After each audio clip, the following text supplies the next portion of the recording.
Yes. Good evening, Hi, I ladies feel and gentlemen of my Jewish humor group. Tonight I have a very special guest with us, Lisa Gelduldig. And she is the creator of Kung Pao Kosher Comedy. Is Yes. that pronouncing it correctly? Kung Pao Kosher Comedy. You know, it sounds a little bit like Kung Fu, like martial arts a little bit. I don't know. It's how did you come up with such a name, Lisa? With peanuts. Well, I decided to do this show in 1993, and I wanted to come up with a name that had Jewish in it and comedy in it and Chinese food. So I made 3 columns. So one from column A, one from column B, one from column C, and came up with Kung Pao from Kung Pao chicken, kosher from new, Jewish, and comedy. And I like alliteration. It all makes a lot of sense to me. And, you know, the Jews and Chinese food, it's a perfect match. It's written in the Torah. I think so. And we're supposed to go to Chinese restaurants on Christmas. Exactly. On Christmas Day, the Chinese restaurants, they have their best day of the year. Yeah, you know the why? Goldsteins, the Rabinowitzes, if you go through the roster of who made reservations that night. Exactly. So that's why I created Jewish comedy on Christmas in a Chinese restaurant. Makes sense. But 30 years ago. But before we start, let me ask you. Well, how do you like my hair tonight? I love it. I love it. I was thinking of getting the same haircut. I was wondering where you got it from. Well, the advantage of this is, you know what? Never ever have a bad hair day. Never. And I save so much money. I don't have to go to a barber, get a haircut, and it's one. But in the wintertime, like it's now, it's a little bit cold in the Kepele.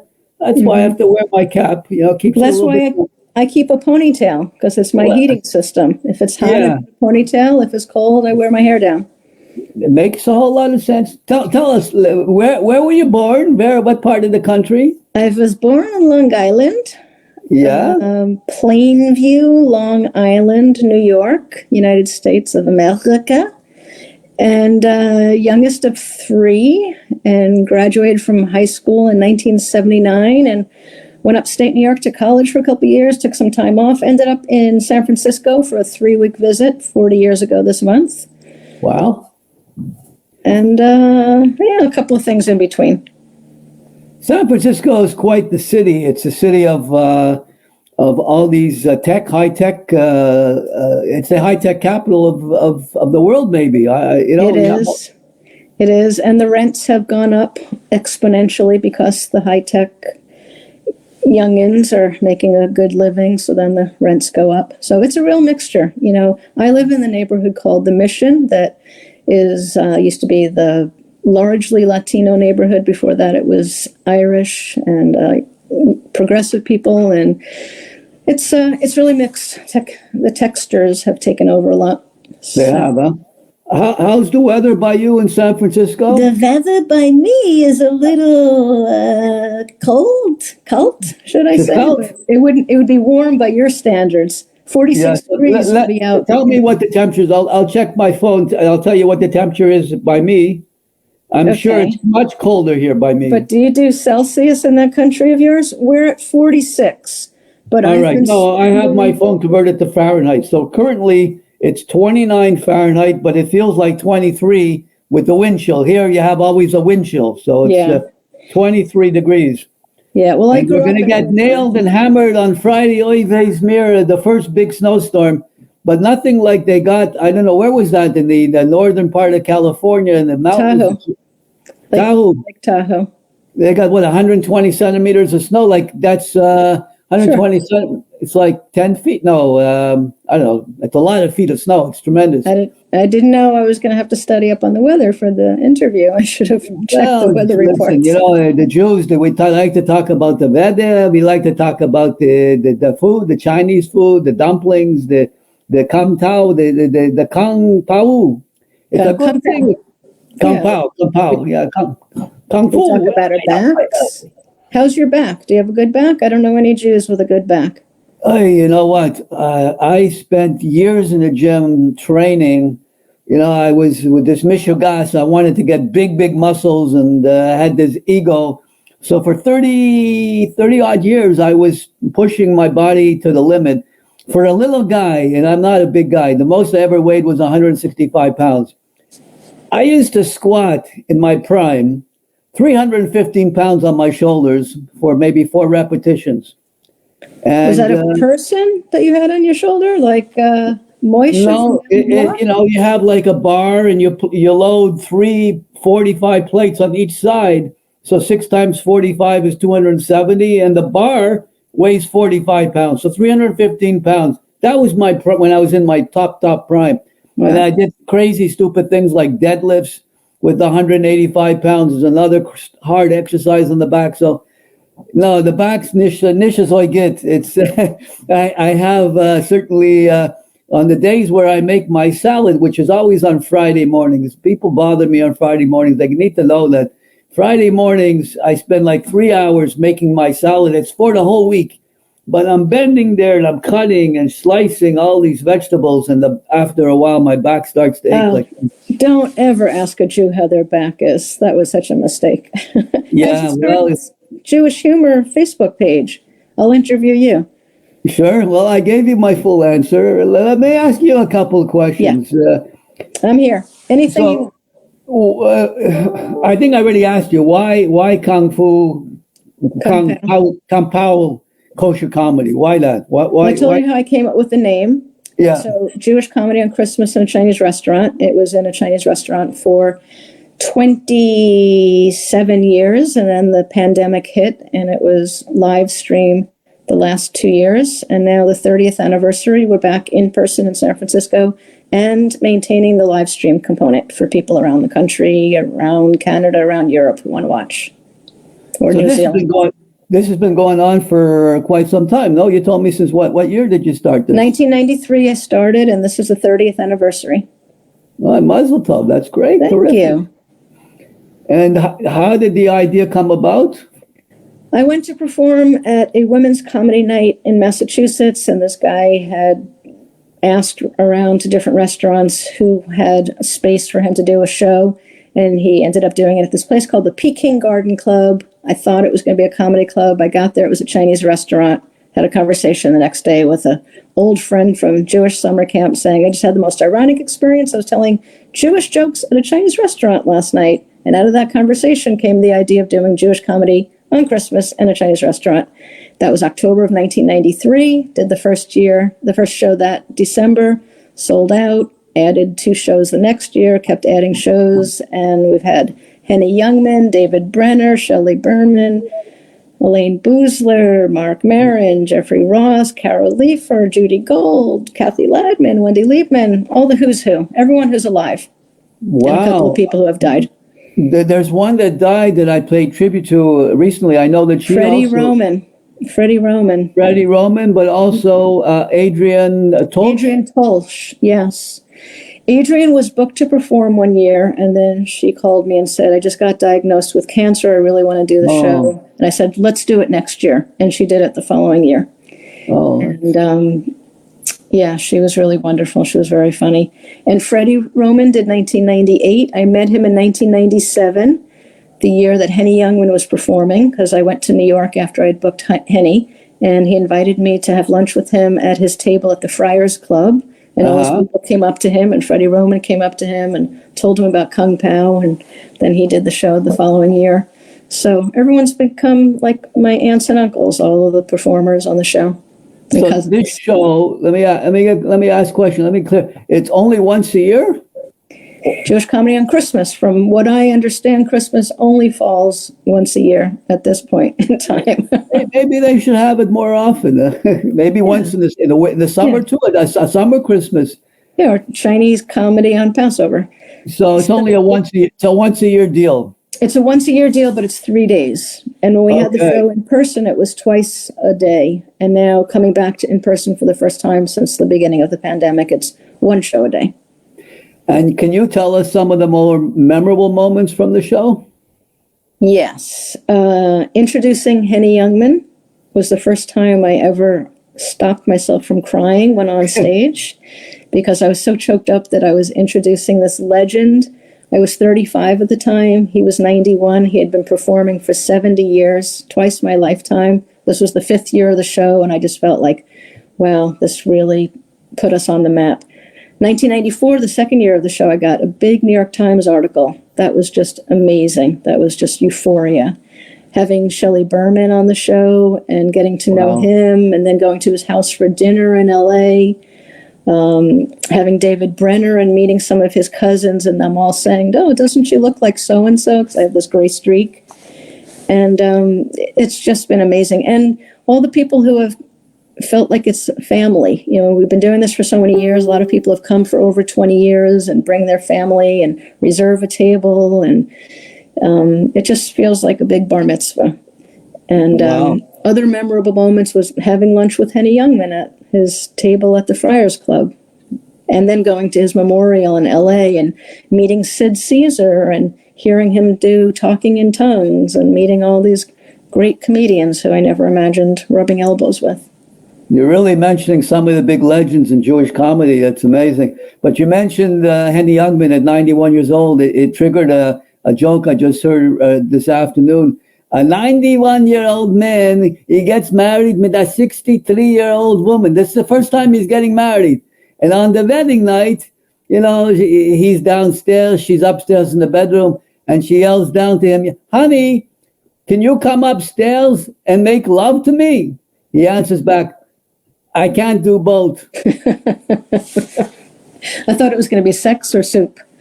My mom. Yeah, super sex. Yeah, that's the one where the son hires a hooker for his 90-year-old father, and she comes and she says, "I'm here to offer you super sex."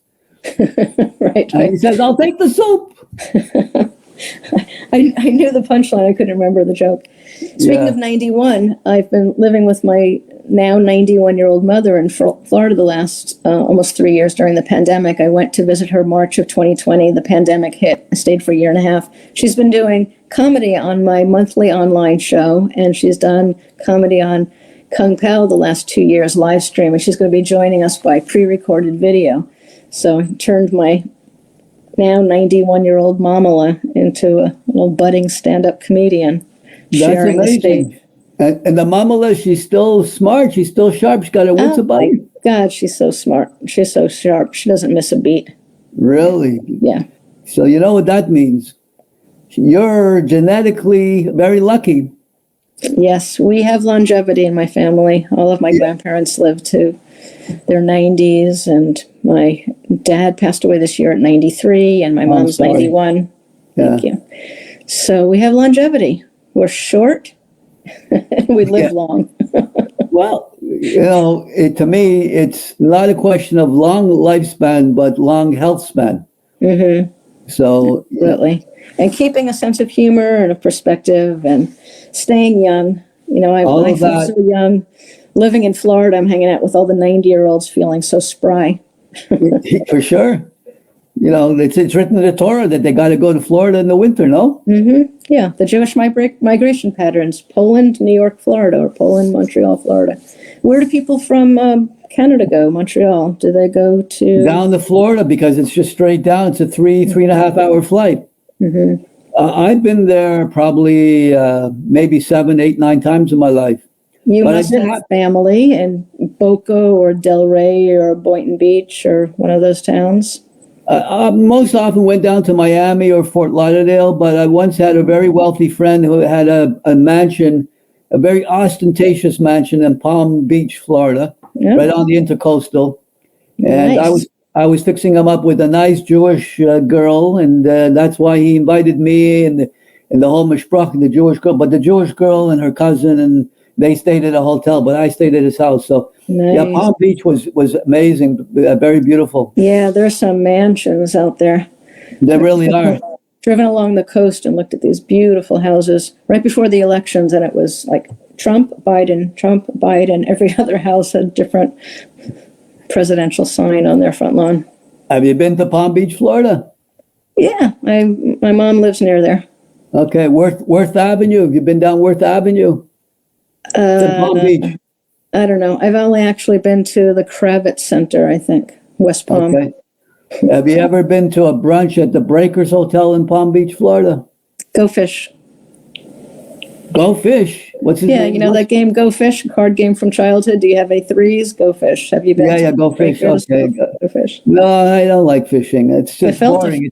Gefilte fish I like, but the actual act of catching the fish, no, it takes. No. I love I'm the fish, most but I'm the most cats, impatient person there is. So is the food? Is it kosher? Is the comedy? What's with the food? Is the food kosher at the this comedy thing? the comedy is kosher. The food Yeah. is not. And we've Okay. always been able to have shrimp at the shows, but my Chinese restaurant closed during the beginning of the pandemic. So this year we're in a pop-up Chinese restaurant at a synagogue. And even though they're reformed, they won't let me have shrimp. I tried to say, how about if it's blessed by a very, very, very reformed rabbi? And they still said no. So, no, the food there's no treif this year. I have a treif alert on the menu. Yeah. Well, the people that are some are very kosher, others are not. I know I'm not so kosher, Not but I so never. kosher? What does that I'm mean, not. not I so don't eat. I don't. I will not eat pork or pig. That I won't eat. out of the house, But other things I in the eat. house? Yeah. I love shrimp. I don't like pork. I like shrimp too. I like seafood. I see food and I eat it. Right. Yeah. Did you ever imagine the event celebrating our 30th anniversary?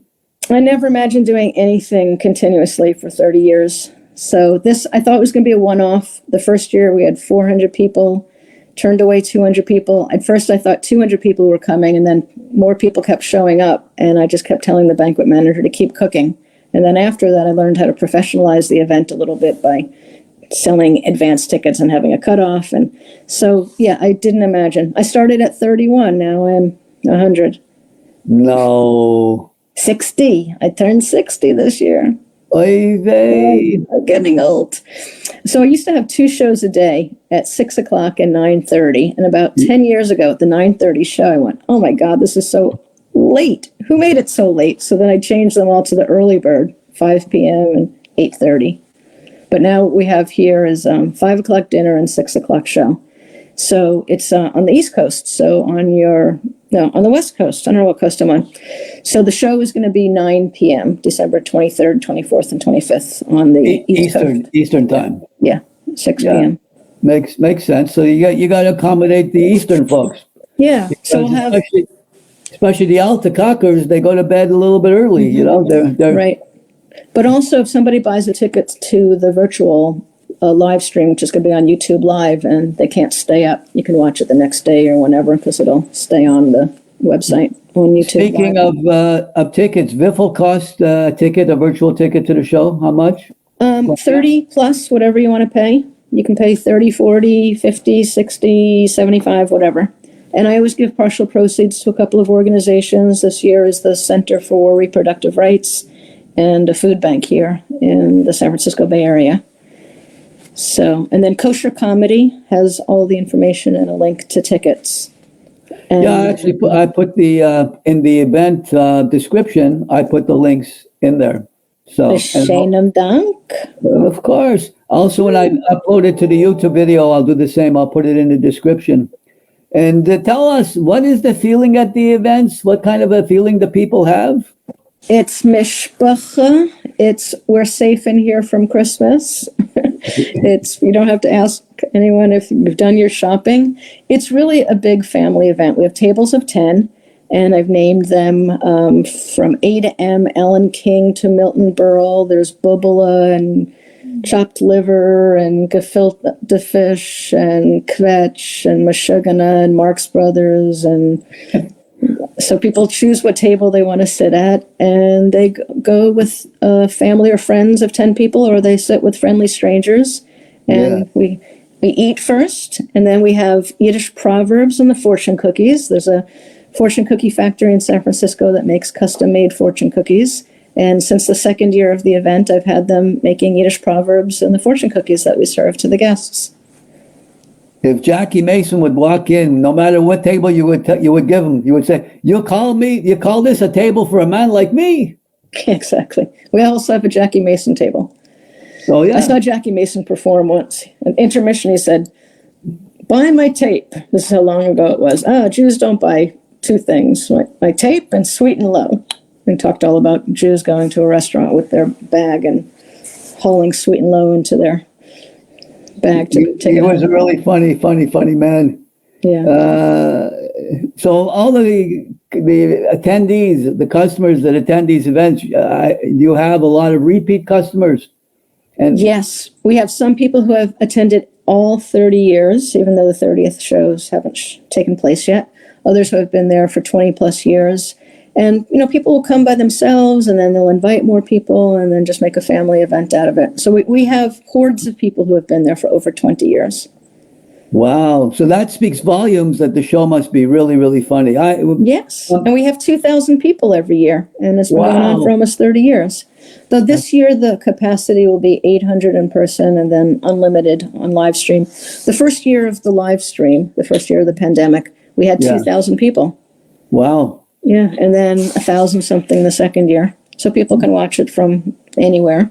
And then the Yiddish proverb fortune cookies are only available in person, but there'll be some motion graphic fortune cookies on the screen. And then we have our 30th anniversary T-shirts that say Kegel, and people can buy those. And yeah, it's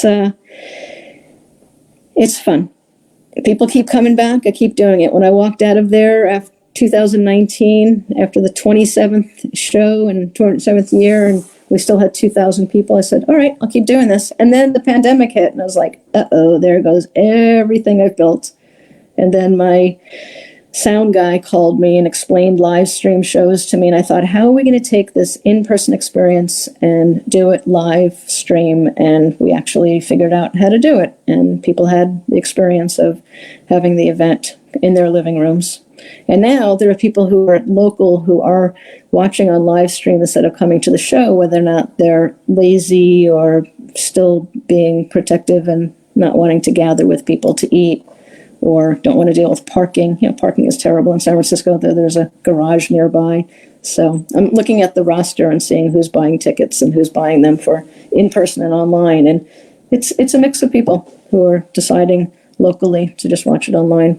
I'm not eating indoors, but I'm having this event next week where all of my staff will be masked, and I'll be masked except for when I'm on stage. So, just pandemic. I never even heard the word pandemic before March 2020. I know, and it's not over. I know. I don't know what it's like in your neck of the woods, but people here, we still hear on the news people getting COVID, they're getting the flu, and there's ads on the radio always saying, get your COVID shot, get your COVID. I've been injected 4 times already. Yeah, I've gotten every single booster there is. When I was living in Florida before coming back here, I was involved with 2 Facebook pages helping elderly people get vaccinated. And then we opened up to helping people from all over Latin America because I speak Spanish, and we saw the need for people who didn't have access. So I've been involved in the vaccine movement. It's a good thing, but there's a lot of anti-vaxxers out there. Even I have next door neighbors who are anti-vaxxers. But yeah, I always say an ounce of prevention is worth a pound of cure. Absolutely. Yeah, How is the show, or how will the show be different for in-person versus virtual viewers? Well, in person, virtual viewers, you'll have to have your Chinese food by yourself as opposed to in a room with others. That's true. And then we're going to be doing videos that will be shown both virtually as well as in person. My mom by video, some congratulations and mazel tov from past performers. There's going to be a video of me going to the fortune cookie factory and making the Yiddish proverb fortune cookies. So they'll have the same experience. They'll just be sitting in a more comfortable chair. and protected from possibly getting COVID. Yeah, but we're going to be safe. All of my catering staff and my staff will be wearing our masks, and it's in big gatherings that people do get COVID. But if everyone's wearing a mask, then it should be safe. Should be okay. Yeah, we're asking people when they're not eating to wear a mask. Yeah. So next question is, where are people watching in the past? And I think you already answered the question. They a lot of them watched from their computers. No. Yes, computers or their TVs. We had one of the 3 Jews in Alaska watch the show. We had a smattering of people in London and throughout Europe, and just from all over the country. Florida, Boston, Chicago, Massachusetts. We had people from, I think, about 30 or 35 states watching in about 5 different countries. Anybody international? Yeah, there were some people in London and a few different spots in Europe, and 1 or 2 people in Israel, but it was really late, midnight for them. Yeah, they're 6 hours ahead of me. So they would be, how many hours ahead of you? 3? 9. Well, 9. Yeah, that's right. yeah. 9 hours. Yeah. Last year I had the Sunday show at 2 p.m. so people from Europe can watch at 10 Yeah. p.m. But I didn't do that this year. But 6 p.m. on the West Coast and 9 p.m. on the East Coast. But then also, like I said, if somebody wants to watch the show, but it's too late, you'll have the YouTube link and you can watch it. The recording, the recorded one. Sure, that's smart. It'll stay up on YouTube Live, so they can just see it whenever. Just like this interview will be. So we have Mark Schiff, one of the comedians who tours with Seinfeld, and Kathy Ladman, who's been on The Tonight Show a million times, and Mad Men, and Curb Your Enthusiasm. Orion Levine, San Francisco Bay Area born and bred, and recently moved to LA, and he was one of the new faces at the Montreal Just for Laughs Comedy Festival this year. And I really feel like he is going to be a household name. And then you get 2 Geduldigs for the price of 1. My mom by video and me live. Do you perform as well? Yeah. Pre-recorded video. Oh, that's amazing. Yeah. So you do stand-up then? Uh-huh. Oh, yeah, I perform. Yes. This is how this all started. I was doing stand-up. I went to perform at what I thought was going to be a comedy club in Massachusetts, and it was a Chinese restaurant. So I produce the event. I MC it. I do the publicity. I don't do the cooking. And, so I'm performing as well as producing. That's pretty It's funny. better than a real job. I think so. It's pretty awesome. And each year you donate partial proceeds to two different organizations. Is that right? Yes. This year is a food bank in the San Francisco Bay Area and the Center for Reproductive Rights. So I always choose 2 different organizations. They're just doing good, necessary work, whether or not it's feeding people or I was supporting a comedy class at the Jewish nursing home here for a number of years. Wow. I think it's a tzedakah. Yeah, it's a mitzvah. What portion of the proceeds do you donate to these charities? It's not a specific portion. It's a donation. Okay, just one lump sum. And what are some of the past beneficiaries? Who are some of the past beneficiaries? Jewish Family and Children's Services. Of course, now I can't think of anyone. The comedy clinic, the comedy class that I'd started at the Jewish nursing home. Yeah. International Gay and Lesbian Human Rights Commission, Shalom Bayit, that is a San Francisco Bay Area organization working around domestic violence in Jewish homes. Several times this food bank, Women Cancer Resource Center. So just a multitude of different organizations and issues. I think that's awesome, and that you're doing a great mitzvah and a tzedakah, and it makes people want to buy the tickets more. I would say buy the ticket. Come on, let's go, people. Yeah, it's fun, and it's supporting good organizations, and it's a community event, and it's the antidote to what's a Jew supposed to do for Christmas. Go to a Chinese restaurant or a virtual one. You know what? That's all that's open on Christmas Day. I know. Did you see the documentary Dreaming of a Jewish Christmas? It was done by a group in Toronto. They interviewed. Yeah, CBC. I saw that. Yeah, part of it. Yes, I did. It's been playing every December on TV. I keep getting texts from friends and their mothers saying, "I just saw you on TV." Yeah, it's about all the Jews who wrote the Christmas songs. Irving Berlin and everyone, and they couldn't write us a Hanukkah song. Well, Adam Sandler does the Hanukkah song. That's a great song. It's a great song for sure. But, here in my hometown, Montreal, we have, as you mentioned, the Just for Laughs Festival every year. So it's quite the comedy gig here, too. And a lot of the big comedians, Jewish comedians, have performed and appeared here as well. So, but who wants to come to Montreal in the cold in the winter now? It's miserable, cold. It's cold, and it's going to get Have it snowy. over the summer. It's Jews. We're not made for this kind of stuff. No, the shtetl wasn't this cold from my recollection. No. But I'll tell you a quick story of my late mother, who was a Holocaust survivor, and this is like a miracle story in a way. And I was talking the other day about, I'm not sure if I believe in God. It's a mystery, but the fact that she survived 4 years in the woods in Poland during the Second World War, but not alone. She was with other people, so they helped each other to survive. But just the idea of spending 4 years in Poland, the winters are as cold as they are in Canada. And it's just a tremendous story of a will to live and to survive. And I'm a product of her survival. If she didn't survive, I wouldn't be here. Kinahura. And the Jewish humor group, maybe it would exist, but not in the same way, not by Adam. Yeah. I wanted to show you the T-shirt I wore today. It's my favorite T-shirt. Let's see some breast action. Let's see some breasts. Let's say, soy Marxista, I'm Marxist, and 3 Marx brothers and Karl Marx.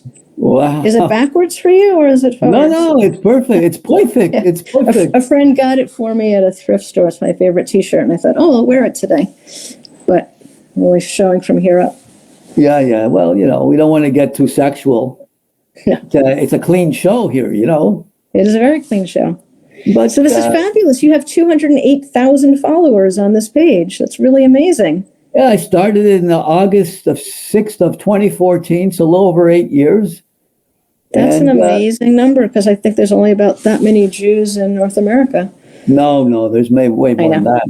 In the New York, Long Island, New Jersey, that area has the largest concentration of Jews in the United States. I think there's close to 3 million Jews in that area. Well, I grew up in Plainview, Long Island, and everybody in our block except for the Mazzolas next door were Jewish. And they had a very large nativity scene on their front lawn. And I think like 90% of the people I went to high school with were Jewish, and never really thought about it because it was just everyone was Jewish. Yeah. And I moved to San Francisco, and it wasn't so Jewish. No, they don't have such a big Jewish neighborhood. I mean, there are Jews here, but just not Jewish like New York. I mean, Judaism, Jewish culture just permeates into New York society, New York culture. And here, people would organize events on Yom Kippur and be like, oh, God, you have no idea. You have no idea it's a Jewish holiday, do you? Well, I think Los Angeles has a sizable Jewish community. They do. Yeah, San Francisco has a sizable. I'm just saying in comparison to New York. Yeah, New York. Well, you can't. Yeah, compare. So it's more assimilated, but here in my neck of the woods, Montreal, the Jewish community population is dwindling a little bit. At one point in time, we had 110,000 Jews living here. Now we're down to maybe 88,000. Why? Because we have a Michigan government that they push French on everybody, and they just passed. They should have pushed Yiddish on everybody. Yeah, right. No, they're so scared that the French language is going to go to the wayside, and they only want immigrants who speak French, and they want people to only speak French. And so what they've done is they pushed away a lot of businesses, English businesses, a lot of Jews who lived here, especially my generation, the baby boomer generation. They got fed up with the French and the pushing of this French business, and they even tried to separate. A few years ago, they had what they call a referendum on separating from the rest of Canada. They didn't win, but they came close. But it's put a scare. So a lot of my, let's say, peers, they moved to Toronto. Oh, okay. So Toronto's Jewish population is a little over 200,000, and here it's a little over maybe 88,000 or so. So do you speak French? Ben oui, je parle français. Il faut parler français. Très bien. Je suis fatigué. Comment allez-vous ce soir? Voulez-vous coucher avec moi ce soir? Oh, bien sûr. Tout de suite. Où est la bibliothèque? Oh, la bibliothèque est dans ma chambre. Je voudrais croque-monsieur. Croque monsieur, bien, bien, bien. What I learned when I took a year of French at City College in San Francisco. Oh, you're Croque not bad. You're not monsieur. bad. You're not bad at all. No, I here speak you go. Spanish and some Portuguese and fake some other languages. Yeah. Well, a few Yiddish words, and obviously That's all. a I've bit studied of some Yiddish. Yiddish. My parents, they spoke Yiddish. My parents spoke so many languages. They were from Europe. So Yiddish was the main language they spoke, but when they didn't want me to understand, they would either speak in Polish or in Russian. My father lived in Brazil. He knew Portuguese. Oh, interesting. So he immigrated from Eastern Europe to Brazil? The story with my dad was he didn't have such a good, loving family. His father passed away when he was young, and his mother and sisters weren't so nice to him or kind to him. So he wanted to get away from all of that, and he went to Brazil, and he lived in Brazil for about 6 years. Then one of his sisters sucked him into coming back to Europe just before the war because his mother wasn't well. So he said, you got to come back because Ma's not well, Ima's not well, whatever. So he came back, and then he got stuck. He couldn't go back to Brazil, and he got stuck in the war, the whole mess, the whole mishpucha there. And so he also survived the Holocaust, but he was more of a fighter. He fought along with the Russian partisans. That's the story with my late father, and actually got wounded. He got a bullet to the quadriceps. I saw the scar, and somehow a Jewish nurse, nursed him back to good health, and he married her, and he had a son with her, and both her, his first wife, and his first son were murdered by the Nazis. So, and so that's the sadness of that story. But he survived, but only to pass away at a young age, at 64, in 1976. Oh, young. Yeah. Too much pressure, blood pressure. Yeah, well, he had a hard life. Yeah, he There's did. a large Jewish population in Brazil, in Recife. I haven't been there, but I've been to Brazil a handful of times, and there's like a little schmata industry history there as well. Yeah. Have you ever been to Eretz Israel? When I was 16. I went on one of those teen tours when I was 16. I went when I was 21. 1 month in a kibbutz. I'm a little bit of a Jap, a Jewish American prince. There's a Jewish American princess, a Jewish American prince. I got de-Japodized very quickly because you got no choice. They really push you to work. They wake you up at 4:30 in the morning, and you got to go out there in the fields and fish ponds and everything else. 1 month, I quickly became de-Japodized. So I'm someone's at the door.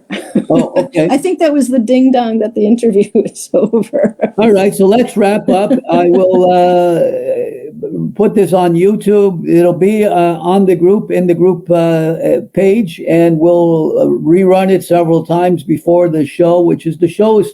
December. What dates of the show? The last December 23rd, 24th, and 25th. Kung Pao Kosher Comedy, and the website's koshercomedy.com, and the show will be 6 p.m. Pacific, 9 p.m. Eastern. Swell, awesome. Thank you so much for having me. Yeah, listen, my pleasure, and it was nice really to a lot meet of fun. After texting back and forth for the last year or so. Absolutely, it was a lot of fun, and we'll put it up on the group, and we'll send you a YouTube video, and hopefully we get some tickets sold for you. Great, 208,000 of your viewers. Oh, that would be awesome. Great, thank you so much, Adam. Great to meet you. Likewise. Goodbye, audience. Good night, everybody. Happy Hanukkah. Happy Hanukkah.